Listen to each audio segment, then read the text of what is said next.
Assalamualaikum ya akhi ya ukhti. Assalamualaikum warahmatullahi wabarakatuh.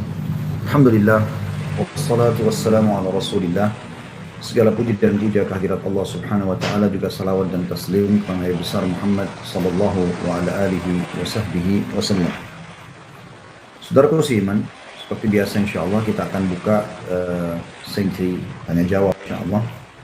Dan sudah saya janjikan kita akan membahas Ramadan, tapi memang mohon maaf, buku yang tadinya memang saya ingin perlihatkan kepada Anda masih sementara dipersiapkan, dan insya Allah biidznillah ta'ala kita akan mulai bahas besok ya.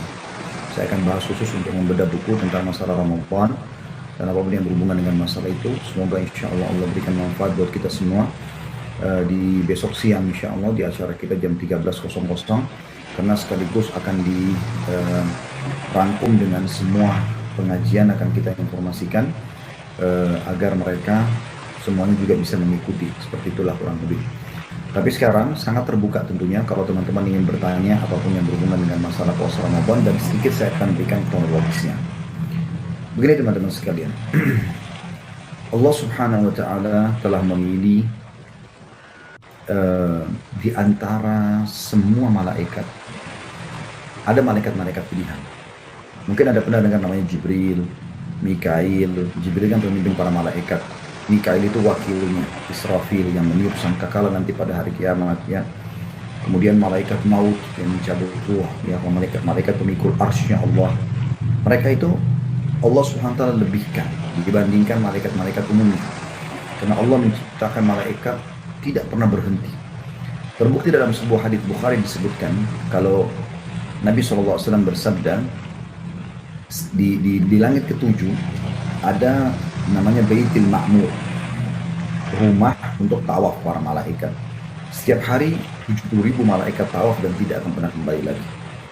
Artinya memang Allah ciptakan yang baru, itu sudah tidak ada lagi malaikat itu. Terus saja ada memang malaikat-malaikat Allah sebutkan dalam Al-Quran juga, Dzu ajnihatin matsna wa thulatha wa ruba'. Mereka ada yang bersayap 2, ada yang bersayap 3, ada yang bersayap 4 ya. Jadi di alam malaikat sendiri ini pun ada tingkatan-tingkatan, ada level-levelnya. Allah memilih di antara mereka para pemimpin. Di kalangan manusia juga ya, ada pemimpin, para nabi ya. Dari sekian miliar manusia Allah pilih 124.000 nabi, di antaranya 313 rasul. Dari nabi pun ada rasul. Bedanya adalah kalau nabi seseorang yang Allah berikan wahyu tapi tanpa membawa syariat baru, tidak ada hukum baru di situ. Kalau rasul seseorang yang Allah utus membawa syariat baru, menghapus syariat sebelumnya kan gitu. Dan jumlahnya sedikit, cuma 313 dari 124.000, jadi sangat sedikit. Umumnya semua nabi.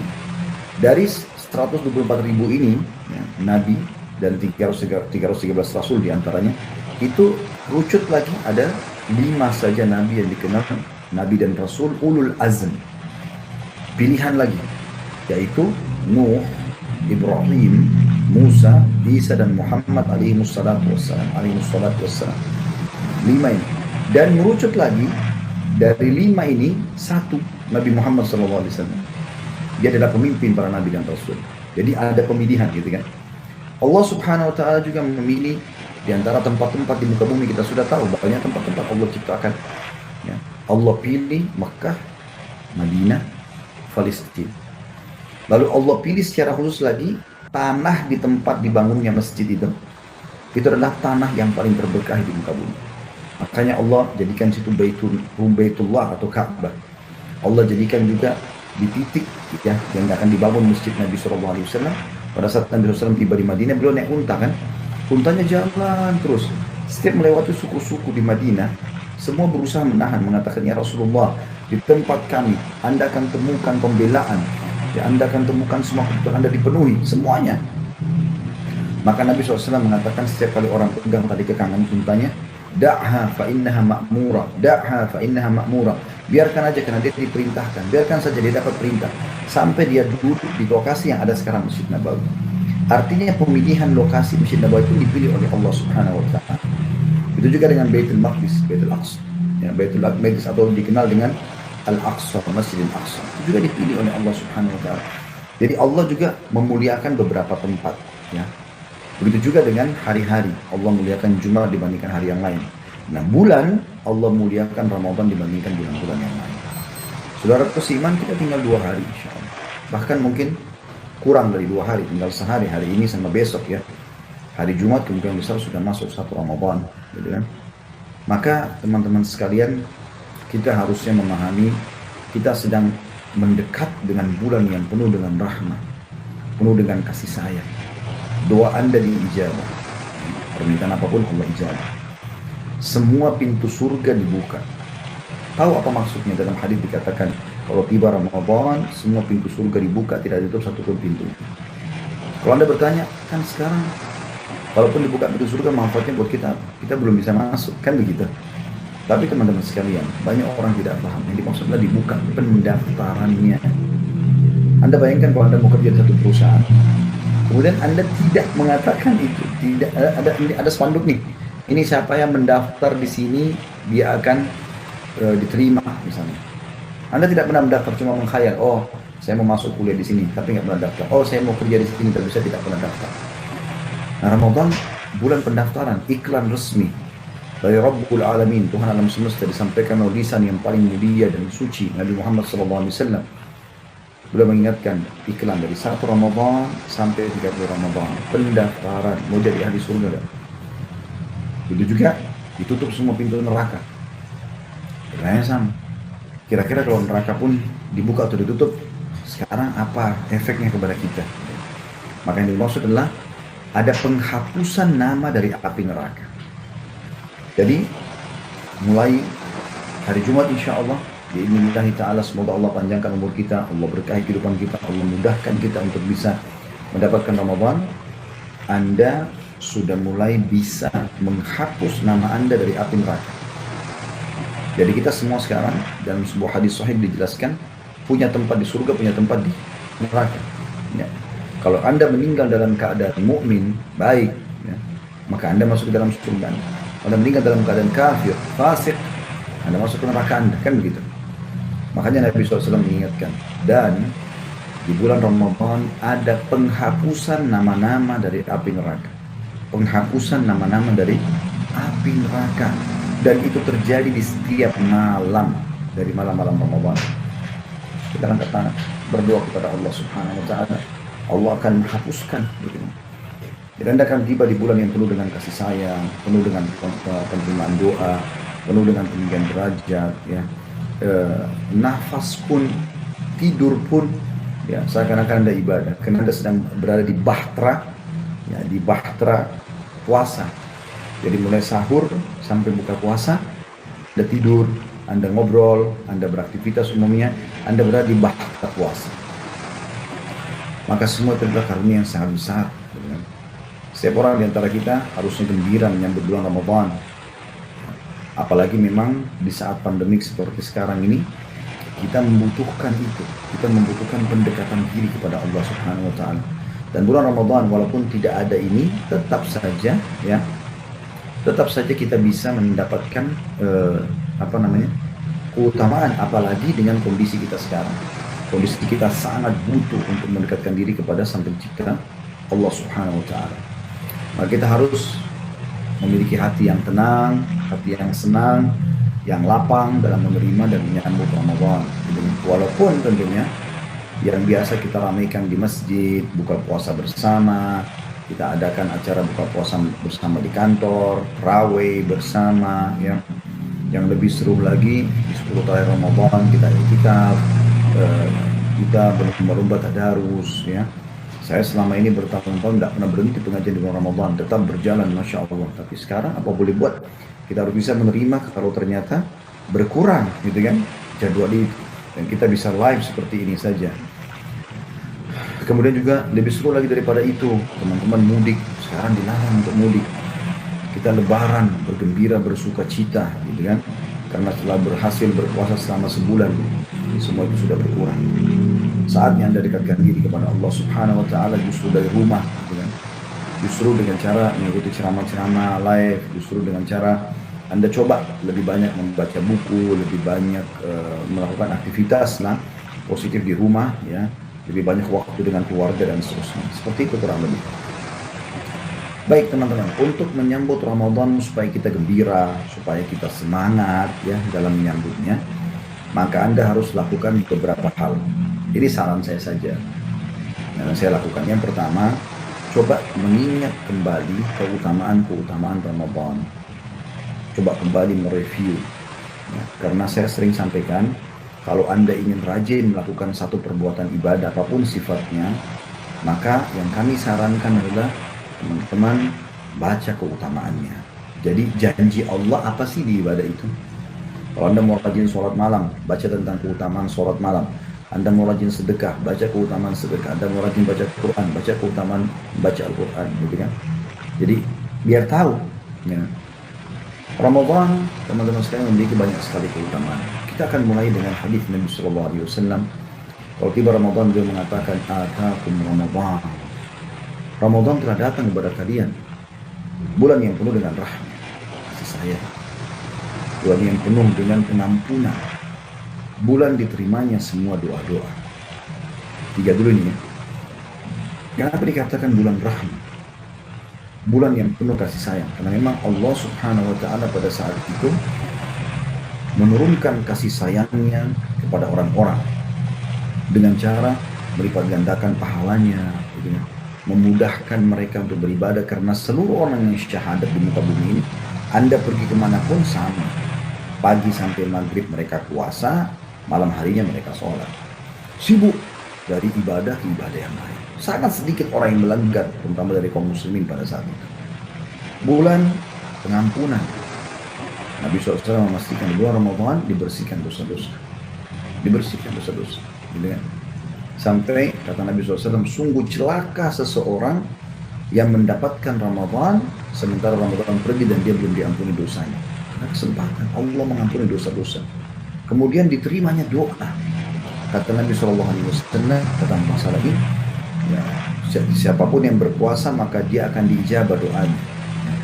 Juga dalam hadis yang lain, di Ramadan, ya, bulan atau doa diterima. Kemudian juga kata Nabi SAW, pada saat itu dibelenggulah semua syaitan-syaitan yang jahat. Dari ini bentuk juga rahmat Allah Subhanahu wa Ta'ala. Kalau sekarang belum masuk Ramadan begini, syaitan gerilya menggoda kita, menyesatkan kita, begat segala macam. Di luar Ramadan nggak ada, dibelenggu. Belenggu itu apa maknanya teman-teman? Kita bisa bahasakan dalam bahasa Indonesia, belenggu itu leher diikat, ya, kedua tangan diikat, kedua kaki diikat, belenggu, nggak bisa bergerak. Kalau cuma tangan satu dirantai, itu cuma rantai. Belenggu itu berarti dipasangin besi besar, diikat, nggak bisa bergerak, ya, kayak borgol gitu. Kaki juga, leher juga, nggak bisa bergerak. Apakah mereka masih menggoda? Iya, masih menggoda. Karena dalam riwayatnya dikatakan, dan syaitan akan dibelenggu sehingga mereka tidak leluasa menggoda, seleluasa menggoda di luar Ramadan, Tapi mereka masih menggoda. Cuman kalau ada orang yang tergoda di Ramadan dengan syaitan, ini betul-betul imannya sangat lemah, karena memang mereka nggak bisa buat apa-apa, nggak seleluasa kalau di selain Ramadan, kan gitu. Musuh bebuyutan kita syaitan. Nah kalau syaitan sendiri dibelenggu, kita akan disesatkan seperti apa? Tidak ada kecuali gejolak dari jiwa kita sendiri. Dan ini memang cukup berbahaya sebenarnya teman-teman sekalian ya.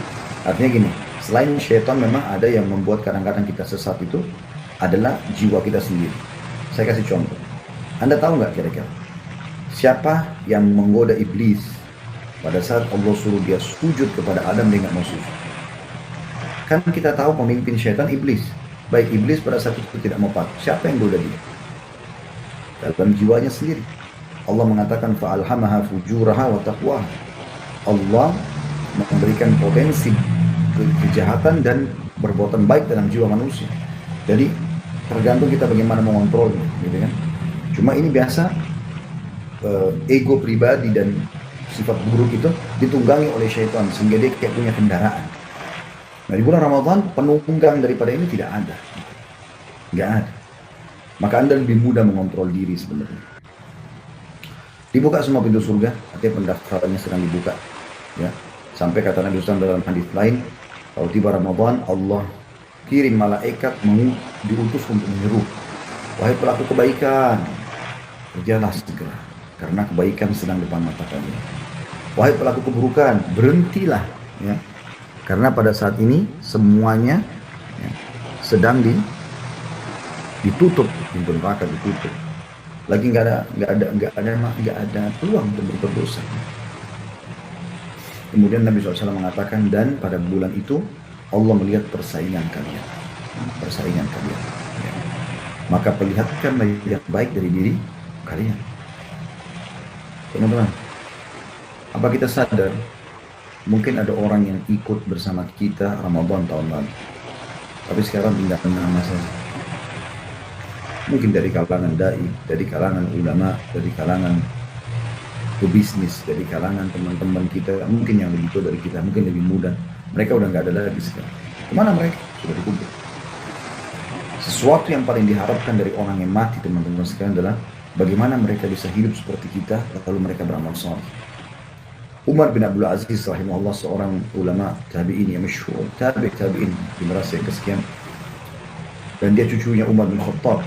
Umar bin Abdul Aziz bin Asim bin Umar bin Khattab, dan terkenal sekali dengan kesolehannya, luar biasa kesolehannya gitu. Umar bin Abdul Aziz ini pernah ikut ngantar jenazah. Waktu dia jadi khalifah, jadi raja, beliau ikut antar jenazah sampai tiba di kuburan. Selesai kubur, maka beliau tidak mau sia-siakan momen itu. Beliau langsung mengatakan, wahai saudara-saudara, karena dia raja juga orang dengar, apalagi dia juga ulama, bukan cuma sekedar raja gitu. Apakah kalian tahu kalau kuburan ini bisa bicara apa dengan saya? Kata mereka, tidak wahai Amir Mu'minin. Kata Umar bin Abdul Aziz, tanah-tanah ini seakan-akan berbicara dengan saya, mengatakan, wahai Umar, hari ini kau antar orang, besok kau yang akan diantar ke aku. Dan hai Umar, apa kau tahu apa yang aku akan lakukan dengan jenazah yang masuk ke dalamku ini? Maka aku menjawab, kata Umar, aku tidak tahu, beritahukan. Kata tanah itu, aku akan menghancurkan kulitnya yang mulus, aku akan gugurkan rambutnya yang subur, aku akan sedot seluruh darah, lemak, otot, bola matanya, dan aku tidak akan tinggalkan kecuali tulang belulang. Wahai Umar, apa kau tahu apa juga yang akan aku lakukan dengan tulang belulang itu? Kata Umar, aku menjawab, aku tidak tahu. Kata kuburan tersebut, karena itu aku akan menghimpitnya sampai membuatnya terlepas satu sama yang lain. Hai Umar, apa kau tahu pada saat mereka jenazah ini menjerit, apa yang terjadi? Kata Umar, tidak.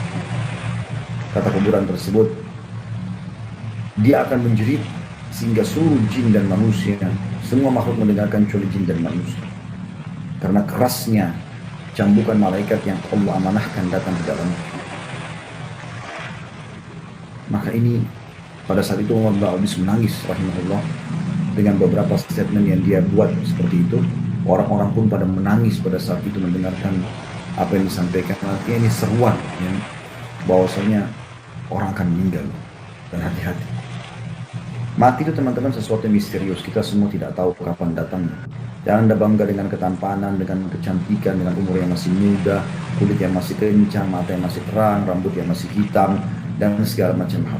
Atau Anda mungkin berpikir, oh saya masih SMP, saya masih SMA, oh saya masih baru tamat kuliah kok, oh ayah saya masih hidup kok, ibu saya masih hidup, atau kakek saya masih hidup. Teman-teman sekalian, bisa saja Anda mati lebih dulu. Bekal apa yang Anda bawa? Kalau peluang-peluang seperti Ramadan kita nggak maksimalkan untuk beribadah kepada Allah, lalu dan jadi baik, kira-kira kapan Anda akan jadi baik? Kapan Anda akan melakukan kebaikan-kebaikan itu? Kita harus isi dengan hal yang baik. Saatnya Anda yang belum pernah on time sholat, sekarang on time sholat. Saatnya Anda belum pernah sering membaca Al-Quran, sekarang Anda membaca Al-Quran. Saatnya Anda pada saat kurang berpikir, sekarang Anda berpikir. Saatnya Anda kurang berdoa, sekarang Anda berdoa. Ya. Saatnya Anda kurang sedekah, Anda melakukan sedekah. Kebaikan-kebaikan. Kesempatan Ramadan. Sekali lagi, kalau orang mati bisa hidup atau bisa bicara, mereka akan mengatakan, coba kalau saya bisa kembali hidup bersama seperti kamu, mengisi waktu. Mereka menyesal dengan waktu-waktu yang mereka buang sia-sia, yang mereka lakukan kemaksiatan yang tidak sempat taubat. Kalau orang buat kemaksiatan sempat taubat, alhamdulillah. Tapi kalau tidak, seperti apa? Gitu kan? Sekarang malam-malam terakhir bulan Sya'ban, teman-teman sekalian, berdoalah kepada Allah Subhanahu wa taala. Yang belum biasa bangun sholat malam, usahakan malam ini bangun sholat.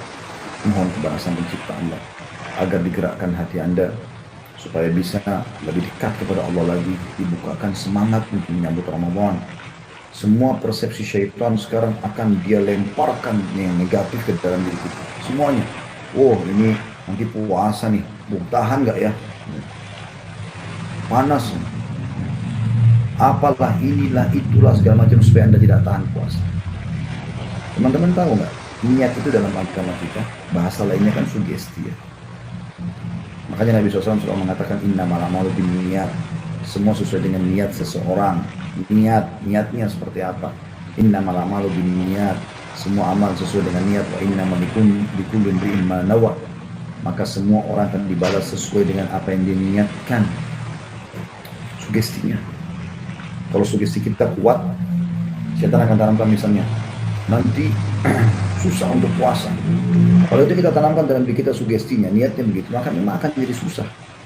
Tapi kita lihat orang yang menyambut Ramadan dengan gembira, puasa sebagai sebuah training untuk mendekatkan diri kepada Allah Subhanahu wa taala, training justru untuk menjaga kesehatan dengan tidak sembarangan makanan minuman yang masuk, dibatasi waktunya gitu kan.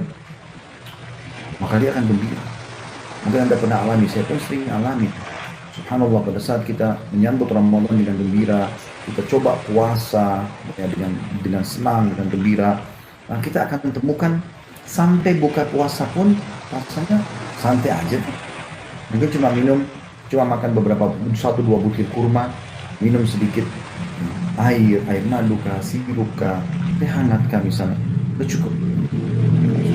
Sampai sebagian ulama salaf mengatakan siapa yang pada saat buka puasa justru menjadikannya tanda kutip sebagai balas dendam ya, karena dia sudah berapa jam tidak makan, maka di atas mejanya segala macam model makanan dan semuanya, sehingga dia melampiaskan di situ, maka manfaat daripada puasanya hilang. Gak ada manfaat di situ, karena manfaatnya sebenarnya memang untuk mengurangi kadar asupan makanan dan minuman kan itu. Makanya kita disuruh puasa, menahan diri dari makan dan minum yang kita butuh makan pagi sampai maghrib. Ini kan waktu-waktu kita beraktivitas gitu kan, kita butuh nutrisi. Pada saat itu justru dilarang gitu. Ramadan ini bulan servis, kita lagi servis kan? Lagi servis diri kita ini. 11 bulan teman-teman kita pakai untuk segala macam hal, makan dingin dan panas, minum dan makan yang panas ya, kemudian yang masuk pedas, asin, ya, manis, segala macam gurih. Ini kalau badan kita robot, rusak kan. Ya. 11 bulan, apalagi yang tidak pernah puasa sunnah, Senin Kamis gak pernah, Ayyamul Bid gak pernah. Ini luar biasa ini. Udah amburadulnya masuk ke badannya. Allah Sang Pencipta menyuruh kita servis.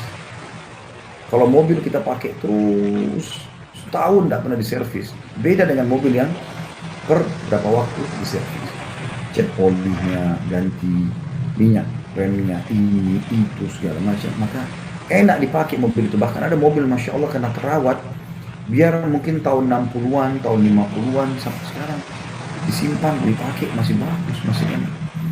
Kalau ada mobil yang tidak pernah diservis teman-teman sekalian, biar baru keluar dari showroomnya, mungkin dalam beberapa bulan ke depan amburadul, main terabas sana sini, nggak pernah servis, nggak mau tahu, udahlah. Sampai diingatkan, ini ya servis 3 bulan kemudian, 6 bulan kemudian, sekian kilometer. Dia nggak mau tahu, amburadul dan kacau semua. Ramadan bulan servis tubuh Anda. Servis, keluarkan semua toksin-toksin, penyakit-penyakit. Sampai Nabi SAW mengingatkan apa? Ini saking luar biasa terapi kesehatan di Ramadan ya. Sebaik-baik makanan kalian kalau berbuka puasa adalah kurma. Sebaik-baik makanan kalian pada saat sahur adalah kurma. Kok kurma? Kok Nabi nggak bilang kambing, daging sapi, ikan, karena kalian lagi puasa? Nah, Nabi SAW cuma mengatakan sebaik-baik makanan kalian. Maksudnya yang paling sehat, yang paling bagus, yang paling cocok. ya. Yang kalian butuhkan pada saat puasa, kurma. Bahkan buka puasa dan sahur di 2 waktu kita disuruh makan. Bayangin aja.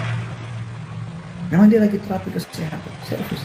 Makanya teman-teman kita kalau menjalankan puasa ikhlas karena Allah SWT dan semoga itu kita dapatkan. Kemudian kita mulai ya menjalankan Ramadan itu dengan kebaikan dalam arti kata kita coba jalanilah dengan keikhlasan ibadah-ibadah. Dan kita juga mengontrol makan dan minum yang masuk, tidak boleh sembarangan ya. Maka kita akan temukan setelah Idul Fitri, ya setelah Idul Fitri pun kita kalau diundang makan di rumah orang, sepertinya baru makan beberapa potong lontong ya, atau apalah yang kami biasa di Makassar juga makan buras ya kan. Itu baru sedikit udah kenyang rasanya. Kenapa kenyang? Karena Anda seperti mobil baru diservis. Jadi biar gasnya nggak diinjak kencang, itu tetap suaranya mulus. Sedikit kencang udah ribut mobil itu kan gitu. Seperti itu sebenarnya. Tinggal Anda jaga 11 bulan ke depan kesehatan ini. Andai saja bukan rahmat Allah Subhanahu wa taala menerapkan Ramadan ini, teman-teman sekalian, maka mungkin kita sudah rusak semua. Sampai sebagian ilmuwan barat mengatakan kalau kita mau cek orang yang paling sehat, komunitas paling sehat di muka bumi, mereka adalah kaum muslimin. Mereka adalah kaum muslimin. Kenapa muslimin? Karena mereka punya terapi sepekan 2 kali puasa, ada Senin Kamis. Mereka punya terapi 3 hari berpuasa dalam 1 bulan. Dan mereka menentukan secara ilmiah, saya nonton sendiri cuplikannya, itu subhanallah, mereka menentukan mengatakan yang paling bagus 3 hari puasa ini berturut-turut. Dan pada saat itu imun tubuh akan naik. Puasa loh. Oh berarti baik gitu kan. Seperti itu, bayangin aja. Terus kemudian juga mereka punya puasa, terapi puasa setahun sekali. Apa kata Nabi SAW mengingatkan kepada kita? Tidak ada wadah yang lebih buruk yang diisi oleh anak Adam dibandingkan perutnya. Dan puasa mengontrol itu. Kan gitu. Luar biasa. Keberkahan yang luar biasa. Maka ini kesempatan emas. Kita mengetahui tentang apa yang dijanjikan di bulan Ramadan. Gitu kan? Dan ini sebagian yang sudah kita sebutkan tadi adalah sebagai pembukaan saja. Kita insya Allah besok siang, sebagaimana saya bahasakan jam 13.00 kita akan coba bedah lebih jauh. Besok malam juga insya Allah ditanya jawab, saya akan coba lebih dalam lagi membuka pertanyaan khusus masa Ramadan dan mengingatkan kembali. Dan insya Allah mudah-mudahan ya saya akan buatkan program insya Allah bismillah nanti akan ada acara kita di malam seperti ini setelah tarawih pun tetap akan berjalan, mungkin juga menjelang buka puasa ada sedikit kultum yang akan kami sampaikan. Dan kalau Allah mudahkan juga nanti kita lihat di malam harinya, dan insya Allah mudah-mudahan teman-teman bisa mengambil manfaat dari itu. Tapi yang saya sarankan pada kesempatan ini adalah baca keutamaan Ramadan itu. Anda punya hak untuk mengetahui tentang apa yang akan Anda dapatkan kalau Anda berpuasa. Ingat, puasa adalah amal yang paling besar pahalanya. Bulan Ramadan adalah bulan pengampunan, bulan rahmat, ya. Bulan peninggian derajat, bulan dibuka pendaftaran surga, bulan dihapuskan semua ya dosa-dosa, dihapuskan nama dari api neraka. Bulan di mana kita men-training diri kita dan men-servis supaya lebih sehat, ya. Sudah kita sebutkan tadi ya. Bulan di mana juga pelipat gandaan pahala, karena kita puasa kita bisa dapat pahala gitu kan, dengan cara membuka puasakan orang lain. Sebagaimana Nabi SAW mengatakan man fattara shaiman kana lahu mithlu ajri shaimin ghairu yanqus min ajri shaimin syai'an. Siapa yang buka puasakan orang yang berpuasa maka dia akan dapat pahala seperti orang yang dibuka puasakan. Kalau Anda bilang tapi kan sekarang Ustaz lagi tidak ada nih gitu kan, buka puasa di masjid, baik Anda masih bisa kirim ke rumah-rumah tetangga.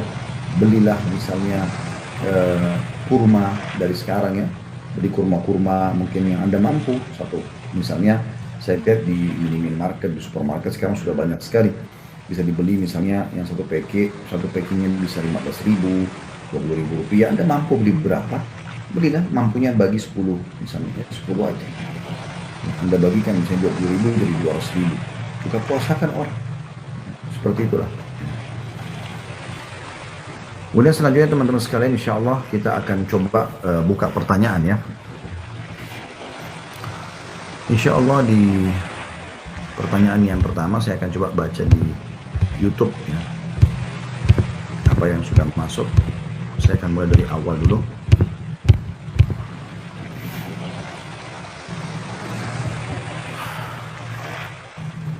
Assalamualaikum warahmatullahi wabarakatuh. Saya tanya tentang atlet kemarin. Katanya Pak Ustadz harus sesuai akad. Kalau saya tidak latihan selama 2 minggu, berarti saya harus memotong gaji saya selama 3 minggu. Kalau saya tidak ikut mungkin latihan 3 minggu ya. Jadi kan 2 minggu, saya 3 minggu. Apakah saya harus potong gaji saya 3 minggu? Ya, itu yang saya ketahui. Karena Anda kan punya akad. Akadnya misalnya gaji dikasih 5 juta per bulan dengan syarat kerjakan ini. Karena Anda harus ikuti akad itu. Karena Nabi SAW mengatakan al-muslimuna ala syurutihim. Orang muslim sesuai dengan syarat yang disepakati. Itu yang saya tahu. Ya. Allahu a'lam. Tapi kalau Anda kurang puas, fadhal, silahkan bisa ditanyakan kepada asatidz lain. Mungkin ada yang sesuai Anda inginkan gitu ya. Assalamualaikum warahmatullahi wabarakatuh. Apa hukum ketika sholat malam lihat Al-Quran dan diletakkan di stand tinggi sekitar 1,5 meter dan bolak-balik lembarannya? Karena saya sholat dalam 1 rakaat bisa sampai 2-3 lembar ayat Al-Quran. Yang saya tahu kalau sholat sunnah boleh. Kalau dalam sholat sunnah dibolehkan. Insya Allah tidak ada masalah. Assalamualaikum warahmatullahi wabarakatuh. Ustaz mau tanya, apakah metode ruqyah bisa mengobati orang yang sakit akibat mabuk? Bisa. Semua penyakit. Kan kita bahas 4 sesi tentang ruqyah syar'i dan daun bidara. Semuanya sudah kita jelaskan. Bahkan pada hari ini tadi siang hari saya panjang lebar membaca kisah-kisah nyata tentang orang yang berobat dengan ruqyah syariah. Dan umumnya itu bukan karena kesurupan. Ya, bukan karena kesurupan, bukan karena sihir, tapi ada orang kena tiba-tiba muncul penyakit kulitnya, ada yang kena kanker, ada yang kena ini, ada yang kena itu, bisa sembuh. Insya Allah ruqyah bisa dipakai untuk semuanya gitu. Assalamualaikum warahmatullahi wabarakatuh. Mau bertanya bagaimana hukum seorang ayah yang tidak menafkahi keluarganya padahal ia masih sehat, dan bagaimana peran anak dalam kurun laki-laki dan perempuan melihat sifat ayahnya tersebut. Kenapa ayah Anda nggak memberikan nafkah? Mungkin beliau pengangguran, mungkin beliau tidak punya keterampilan, gitu kan? Jangan langsung memvonis, lihat dulu kenapa. Dan tidak ada salahnya Anda bertanya baik-baik. Perlu juga saya jelaskan, akhi dan ukhti, kalau Anda yang bertanya ini seorang akhwat, ya, saya lihat sini, mungkin akhwat atau ikhwah saya kurang tahu, tapi kalau Anda seorang akhwat, ya, anak perempuan, maka Anda punya hak dinafkahi sampai menikah. Selama belum menikah, maka ayah punya kewajiban.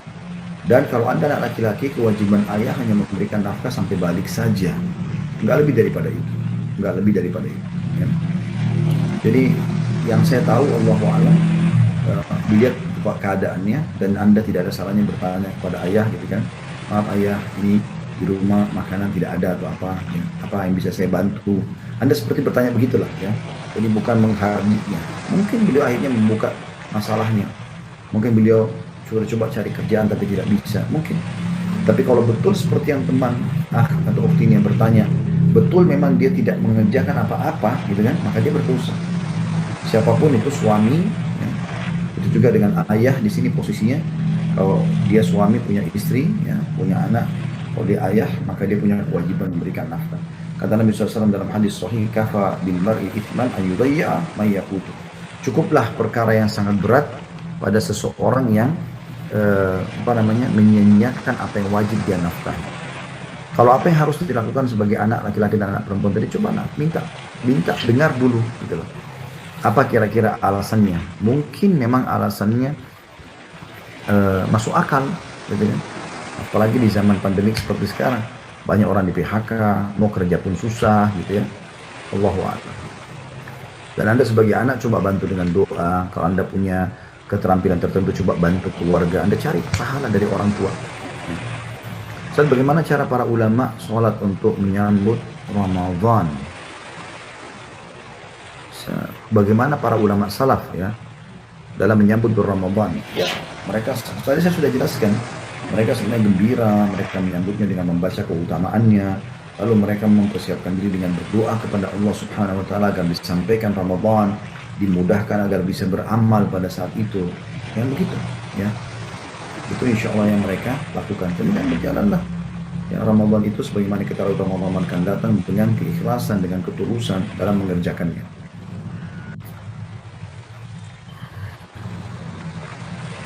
Kembali tadi kepada atlet ya. Kalau uang tadi yang dipotong itu saya kemanakan? Anda kembalikan ke kantor. Bilang kemarin akadnya saya digaji 5 juta, saya harus latihan 5 jam per hari. Saya terus terang selama misalnya 2 bulan, 3 bulan ini saya terima full 15 juta misalnya. Anggap 3 bulan, 1 bulan 5 juta. 15 juta saya terima uang. Contoh saja ini, saya tidak tahu gaji Anda berapa. Maka sekarang 5 jam per hari. Saya selama ini hanya latihan 2 jam setengah. 2 jam setengahnya saya nggak latihan. Gitu ya. Berarti uang ini dari 15 juta, karena saya setengahnya latihan setengah tidak, berarti 7 juta setengah bukan hak saya akan kembalikan. Kalau pihak yang bertanggung jawab mengatakan, oh nggak ada masalah, kamu latihan pun tidak sampai seperti itu, nggak masalah, dianggap ini gaji sudah boleh halal untuk dipakai, ya. Sudah jadi halal buat Anda, kalau tidak kembalikan saja, seperti itulah. Assalamualaikum warahmatullahi wabarakatuh. Saya kuliah dari sore sampai malam, tapi tidak ada waktu istirahat di waktu isya sampai jam 9. Apakah kami berdosa, Ustaz? Saya kuliah dari sore sampai malam, tapi tidak ada waktu istirahat di waktu isya. Oh, sampai jam 9, maksudnya tidak waktu untuk sholat ya. Tidak ada waktu istirahat sampai isya. Sampai isyanya tidak tertunda, maksudnya sholatnya sampai jam 9 malam. Apakah kami berdosa? Insya Allah tidak. Insya Allah, karena ini masih khilaf di antara ulama. Yang paling dekat adalah sholat di awal waktu, afdoliyahnya iya. Anda kehilangan afdoliyah. Ya, tetapi Anda tetap bisa kerjakan sholat isya setelah kuliah di atas jam 9 malam pun. Ya. Ustaz, kalau dipecat biar hati tenang gimana Ustaz? Ini pertanyaan yang kemarin saya sempat jawab, saya kasih lagi gambarannya ya. Akhidan, yakinlah dan sangka baik dari Tuhan Anda. Allah Subhanahu wa Ta'ala itu zat yang lebih sayang kepada kita daripada orang tua kita sendiri. Allah Subhanahu wa Ta'ala sangat menginginkan kebaikan buat kita dan menyiapkan segala sesuatu yang terbaik buat kita. Bahkan kadang-kadang kita nggak sangka apa yang sedang Allah lakukan atau terjadi itu adalah kebaikan buat kita. Banyak sekali kasus terjadi. Saya pun melihat itu dalam hidup saya. Subhanallah, kadang-kadang ada orang yang tadinya kita punya hubungan itu tiba-tiba rusak hubungan tersebut. Saya pun kadang bertanya, kenapa ada orang seperti ini? Ternyata setelah berjalan waktu, oh memang kan Allah SWT lebih tahu. Bahkan ada subhanallah kasus rumah tangga begitu, sampai terpisahkan. Salah satu dari pasangan berusaha mempertahankan, tidak mau. Ternyata subhanallah setelah pisah, berjalan waktu awalnya sedih, lama-lama, oh ternyata hikmahnya ini. Hikmahnya ini. Saya tahu seseorang berumah tangga mungkin di atas 10 tahun, nggak punya anak. Dia sangat cinta dengan istrinya, subhanallah. Apa yang terjadi teman-teman sekalian? Ternyata istrinya selingkuh. Nggak punya anak, segala macam. Selingkuh sama laki-laki lain. Dia sedih. Dan luar biasanya dia nggak mau ceraikan istrinya. Nggak mau sama sekali. Ini dia sudah terlanjur sayang. Nggak mau, dia udah saya maafin dengan bapak. Tapi tetap istrinya ngotot minta bawa surat untuk diceraikan karena mau nikah sama laki-laki selingkuhan. Ini na'udzubillah, jangan sampai terjadi pada kita ya. Tapi saya nggak bisa bayangkan bagaimana kejiwaannya laki-laki tergoncangnya. Yang terjadi terpaksa dia tanda tangan, terjadi perceraian. Terjadilah proses kesedihan gitu kan. Berjalan waktu, mulai diskusi dengan keluarga segala macam. Disaudarakanlah beberapa anak gadis, akhirnya sampai ketemu dengan seorang anak gadis, masya Allah yang salehah, menikah. Subhanallah, saya nggak ketemu sama orang ini lebih mungkin dari 7 atau 8 tahun lah ya. Lebih malah, mungkin sudah 10 tahunan. Enggak sih, 7-8 tahun ya kurang lebih. Ketemu tiba-tiba ceria, datang ke pengajian saya dengan gembira, salaman gitu kan. Saya sampai tanya, masya Allah, gimana kabar? Baik, alhamdulillah. Terus saya tahu kasusnya karena dulu pernah ditanyakan kepada saya gitu. Terus saya bertanya, gimana akhi? Oh alhamdulillah Ustaz. Alhamdulillah gimana nih? Karena dulu saya tahu betul istrinya yang selingkuh, istrinya yang begini dan terus dia mengatakan, alhamdulillah Ustaz. Awalnya memang agak berat, tapi setelah itu yang terjadi adalah saya malah dimudahkan oleh Allah Subhanahu wa Ta'ala mendapatkan istri. Dan dulu saya menikah sekian tahun, saya nggak punya anak. Sekarang saya sudah punya anak-anaknya mungkin 3 sekarang gitu kan. Masya Allah. Jadi Allah pisahkan dari istrinya yang memang dasarnya buruk dengan caranya. Allah bongkar siapa istrinya, dia bertemu sama laki-laki juga yang mungkin cocok dengan alamnya. Allah nikahkan dia dengan seorang perempuan yang akhirnya memenuhi kebutuhan dia. Masya Allah, Allah karunia 3 orang anak. Jadi kadang-kadang ada memang hal-hal yang mungkin itu berat buat kita. Itu berat buat kita, tapi ternyata itu adalah yang terbaik karena Allah lebih tahu masalah. Allah lebih tahu. Jadi begini, kata Ibnu Qayyim rahimahullah, kalau seandainya teman-teman kita punya anak nih, bagi teman-teman yang sudah punya anak di sini, kalau kita punya anak, Sekarang anak kita mau bergaul dengan seseorang, dan kita tahu orang ini buruk, akhlaknya buruk, tidak baik lah pokoknya. Kemudian ya dia minta izin, ayah, ibu, tolong izinkan saya, ngerengek, minta supaya ya diizinkan keluar. Apakah Anda akan izinkan sebagai orang tua? Itu jawabannya tidak. Pasti saya yakin tidak. Kenapa? Karena Anda lebih tahu daripada anak Anda ini bahaya orang. Karena anak kita nggak bakal paham. Biar kita mengatakan, jangan enggak kok ibu, yamin, ayah, enggak kok. Nah gitu loh.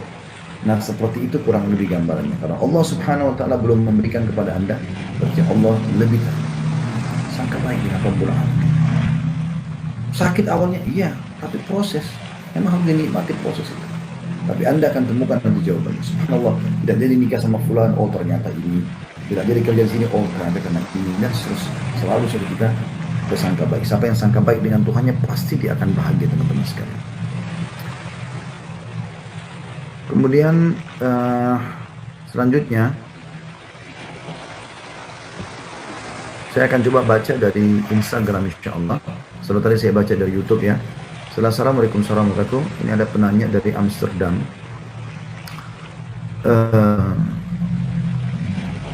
Juga mengucapkan salam untuk seluruh muslimin dimanapun berada. Semoga bulan Ramadan kali ini kita semua diberi kekuatan dan menjalani puasa. Amin. Oh ya, terima kasih. Ini doanya insyaAllah buat kita semua ya.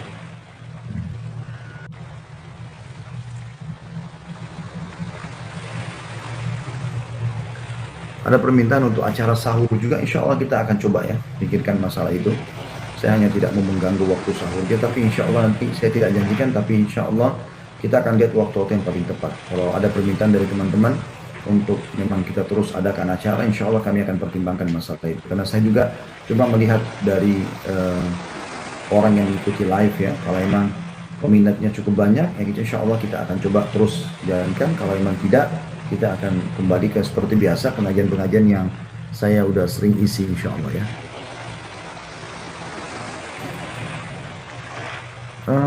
Setelah salam, benarkah cara steril kurma dihangatkan di magicom? Allahu a'lam, saya tidak tahu.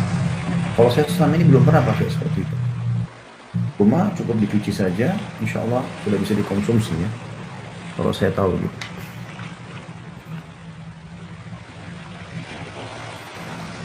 Ustaz, maksudnya pas buka puasa saja Ustaz kajiannya, daripada nonton TV isinya zina mata. Kalau buka puasa saya juga akan buka puasa. Mungkin sebelum buka puasa maksudnya ya, insya Allah, bi'inillah. Kita akan coba nanti programkan masalah itu, bi'inillah ta'ala ya. Ustaz, kalau sholat saat corona jarak 1 meter 1 orang gimana? Sudah kita jawab ini ya. Sebenarnya nggak usah. Saran saya sudah berulang kali saya sampaikan masalah ini. Lebih baik Anda hindari untuk sholat dulu berjamaah, dikhawatir. Kecuali di rumah beda ya. Anda sudah sterilkan diri segala macam, sholat dengan keluarga itu berbeda. Saya doakan supaya saya bisa istiqomah. Sama-sama insya Allah kita saling berdoa. Mudah-mudahan Allah SWT membuat kita semua bisa istiqamah di agamanya, kita hidup dan mati di atas keimanan kita, karena waktu terbatas sebetulnya sekarang. Waktu terbatas, penuhi baik-baik. Gak ada waktu kita ulangi lagi. Atau pepatah bahasa Arab mengatakan begini, Laita syababu ya'udu yauman. Coba seandainya masa muda bisa kembali sehari saja. Sekarang mumpung Anda kuat, Anda sehat, gunakan itu. Sebelum datang waktu di mana Anda tersibukkan, Anda sakit, Anda tua. Ada seorang kerabat kami dulu, subhanallah sudah meninggal, semoga Allah rahmati. Jadi beliau ini di masa umurnya terakhir sekarang sudah sangat tua, hampir 70 tahun umurnya. Baru dia bilang, saya ingin sekarang mau belajar tentang sejarah-sejarah sahabat, kemudian saya mau menulis. Ada satu ponakannya sempat tegur mengatakan, paman, kapan waktunya? Karena sekarang beliau bukan seorang ulama yang langsung bisa nyusun buku gitu kan. Kayak Ibnu Qayyim rahimahullah menyusun Zadul Ma'ad 5 jilid hanya di musim haji. Karena ilmu sudah di otaknya semua, tinggal dia tulis saja. Dan sekarang Masya Allah manfaatnya ratusan tahun dia sudah meninggal. Ini orang baru mau belajar di umur hampir 70 tahun. Kata ponakannya, di mana Anda selama ini paman? Kok baru sekarang? Waktu mahal.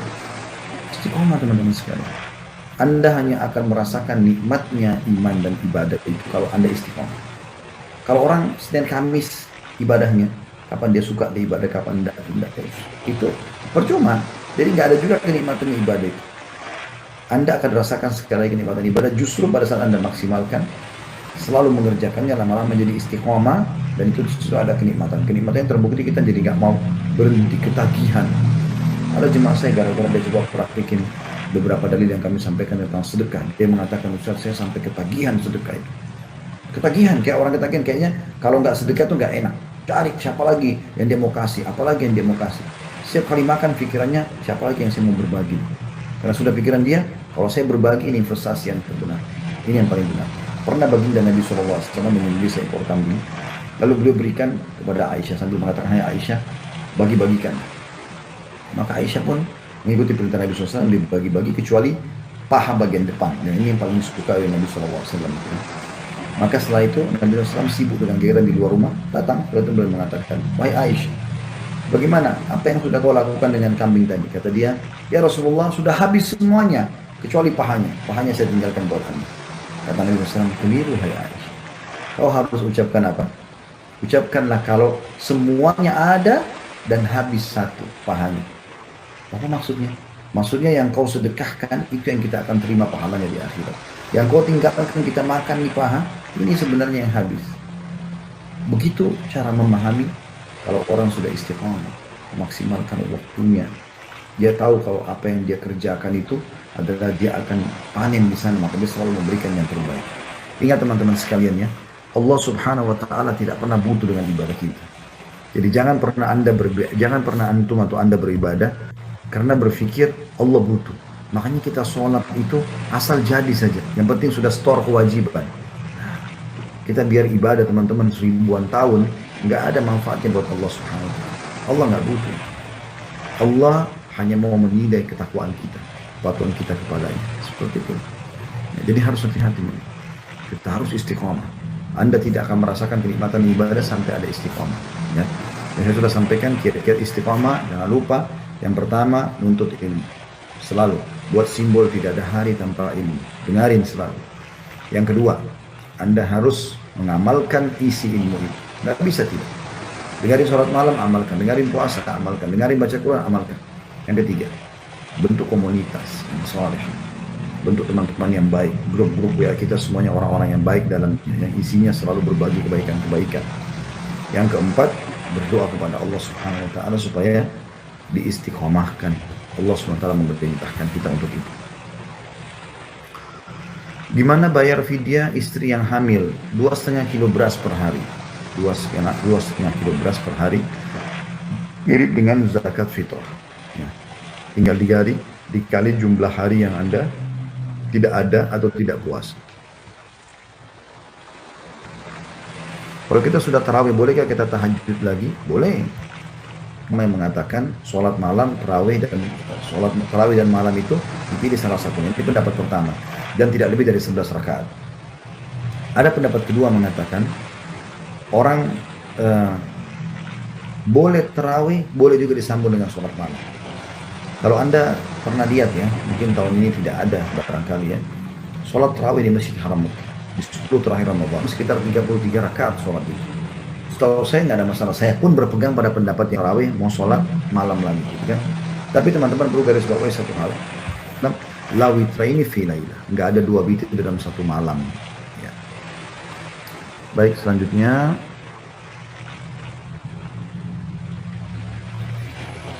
Ustaz, bagaimana di bulan Ramadan nanti kalau kita masih pacaran? Khusus untuk orang yang sudah suami istri. A'udzubillahi minasyaitonir rajim. Uhilla lakum laila. Aku telah halalkan kata Allah untuk berhubungan biologis, ya. Kalian menggauli istri kalian di malam Ramadan itu. Mereka para istri pakaian kalian juga pakaian buat mereka. Tapi kalau pacaran yang dimaksud adalah bukan suami istri, hukumnya haram di Ramadan atau di luar Ramadan. Apalagi di Ramadan untuk apa, gitu kan? Jadi ini hukumnya haram, tidak boleh. Melihat yang lawan jenis bukan mahram, haram. Menyentuhnya haram, menyiumnya haram. Nah, ini semua yang bisa masuk dalam haram. Dan pacaran sebelum nikah sama saja tanda kutip dengan zina. Nggak ada bedanya. Walaupun Nabi bilang enggak, saya tidak sampai meletakkan kemaluan di kemaluan, tetap aja. Kan zinanya mata melihat, zinanya lisan berbicara, zinanya telinga mendengar, zinanya tangan menjamah, zinanya kaki melangkah, dan kemaluan menyempurnakan itu, kata baginda Nabi alaihi salatu wassalam. Assalamualaikum warahmatullahi wabarakatuh. Bagaimana hukum pernikahan yang sudah terpisah 2 tahun lebih dan terakhir suami tidak ada lagi hubungan suami istri? Tetap status suami istri selama belum ada perkataan tolak dari suami. Selama suami belum, ada 2 hal yang bisa terjadi ya. Yang pertama itu kalau suami mengatakan saya ceraikan kamu dengan lafaz yang jelas tanpa ada emosi, jatuh tolak itu. Atau yang kedua, si istri mengajukan khulu, menarik haknya suami. Dia mengadukan kepada hakim setempat, hakim lalu memanggil si suami, lalu kemudian mengajak berdiskusi. Kalau tidak ada titik temu, maka hakim mengeluarkan khala namanya, menarik haknya si suami dan diceraikan. Kalau saya daripada ini tidak ada hubungannya, walaupun sudah 2 tahun tidak berhubungan biologis. Dan ini was-was syaitan teman-teman sekalian. Bagi anda yang sudah berumah tangga mendengarkan bersama kami ini, berhenti untuk menutup pintu biologis dengan pasangan. Ini kenikmatan Allah kasih dan halal, gitu kan?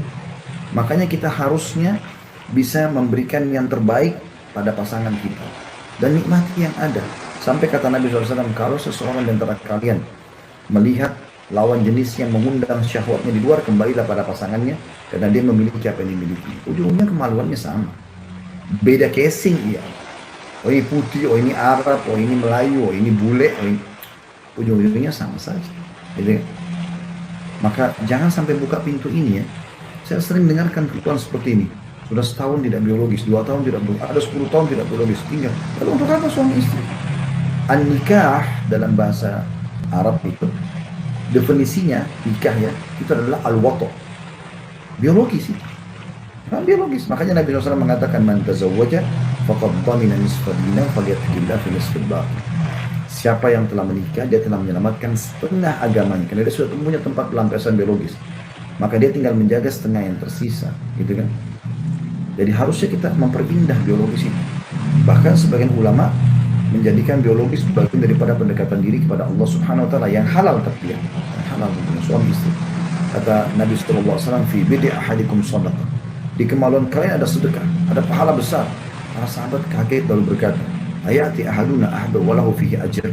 Wahai utusan Allah, apakah seseorang di antara kami menggauli istri yang dapat kenikmatan, dia juga dapat pahala? Kata Nabi SAW, ara'aitum law wada'tumu fil haram alakumul wizr.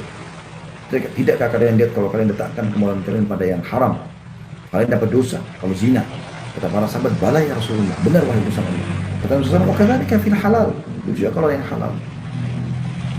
Coba buat setiap hubungan biologis itu sesuatu yang indah, sesuatu yang baik.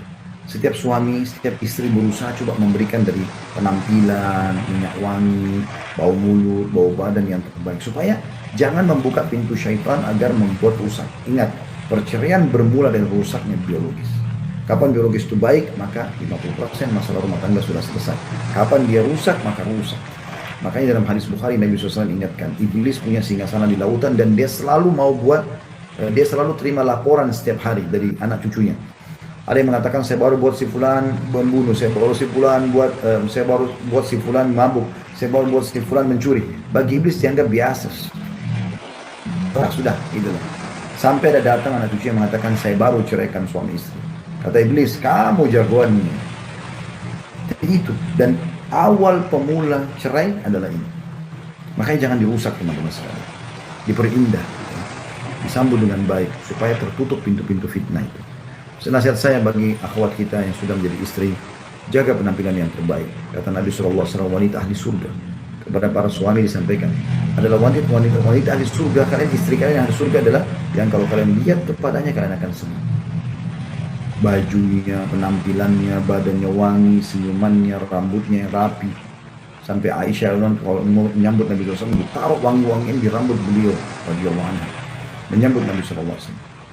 Dan kalau kau perintahkan, maka dia akan patuhi. Selama bukan maksiat, lakukan. Temani saya duduk, ibu-ibu duduk, ini akhwat duduk, temani suami saja, mau makan, mau ngobrol, tangannya dipijat-pijat, itu udah pahala besar, gitu kan? Luar biasa. Itu pacaran yang halal itu, gitu kan? Jadi penuhi itu. Dan kalau kau lagi tidak ada, dia menjaga amanah, tidak berkhianat. 3 ini ahli surga. Sebutkan begitu. Para akhwat kita, sambutlah surga dari tangan suami.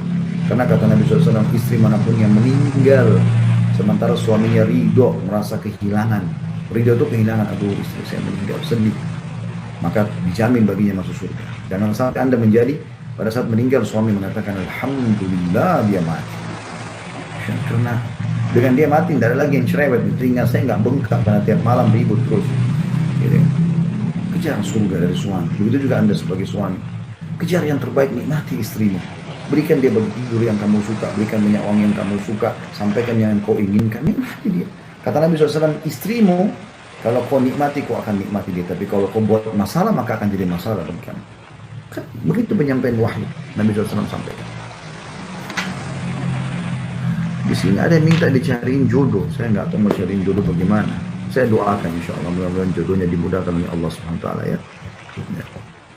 Saya takut mati, apakah itu wajar? Takut matinya kenapa dulu?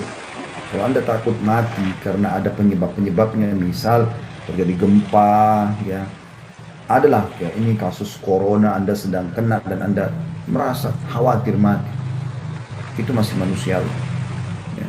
Karena kalau Anda takut mati dalam arti kata, ketakutannya seperti ketakutannya orang kafir, kalau perlu dia harus bayar dengan seluruh hartanya supaya dia tidak mati, maka itu tidak boleh dalam Islam. Kita sebagai seorang muslim cinta kematian. Saya ulangi, kita sebagai seorang muslim cinta dengan kematian. Sebagaimana orang-orang kafir suka dengan kehidupan. Itu yang dikatakan oleh para sahabat, para tabi'in. Pada saat mereka menyerang wilayah-wilayah orang kafir, ya, ke negeri Persia, ke negeri Romawi, apa kata-kata pemimpin muslim, panglima perangnya? Kami datang ya, sebagai kaum yang mencintai kematian sebagaimana kalian mencintai kehidupan. Kita ini semua mau mati, berharap mati. Karena kalau kita mati, gitu kan, kita akan masuk surga. Kita nggak bisa masuk surga kecuali harus melalui pintu namanya mati. Kita nggak menyebabkan diri kita supaya mati, dosa. Nggak boleh kita bunuh diri. Tapi kalau mati datang, kita menyambutnya. Kegembiraan. Para sahabat itu, teman-teman sekalian, kalau ada yang mau mati di antara mereka, didatangi sama teman-temannya. Apa yang mereka bilang? Berita gembira buat kamu. Kok orang mau mati dibilang berita gembira nih? Dah iya. Karena jawabannya para sahabat teman-temannya, karena sebentar lagi kau akan ketemu sama Allah. Ya, kau akan tahu hakikat semua ini. Kau akan ketemu dengan Rasulullah SAW. Kau akan tahu tempatmu di surga. Gitu loh. Jadi mati itu sesuatu yang menggembirakan bagi seorang muslim. Gitu teman-teman sekalian. Baik, kurang lebih sudah 1 jam kita bersama teman-teman sekalian. Sekali lagi saya ucapkan terima kasih. Jazakumullah khairan bagi teman-teman di YouTube, di Instagram yang sudah mengikuti ini. Dan saya berharap teman-teman bisa tetap mendukung channel ini. Dan kami terus juga akan membuka peluang untuk tanya jawab kalau memang ini masih diperlukan insya Allah. Dan saya akan terus melihat dari orang-orang yang mengikuti live insya Allah. Kalau memang ini efektif maka saya akan buka. Kalau tidak kita akan pindah ke program lain insya Allah. Bismillah ta'ala. Teman-teman jangan lupa tetap di subscribe, didukung insya Allah ceramah-ceramah ini dan ceramah-ceramah selain saya juga tentunya. Terima kasih sekali lagi waktunya, ikuti terus acara kami. Subhanakallahumma bihamdika, asyhadu an la ilaha illa anta, astaghfiruka wa atubu ilaik. Assalamualaikum warahmatullahi wabarakatuh. Assalamualaikum ya akhi ya ukhti.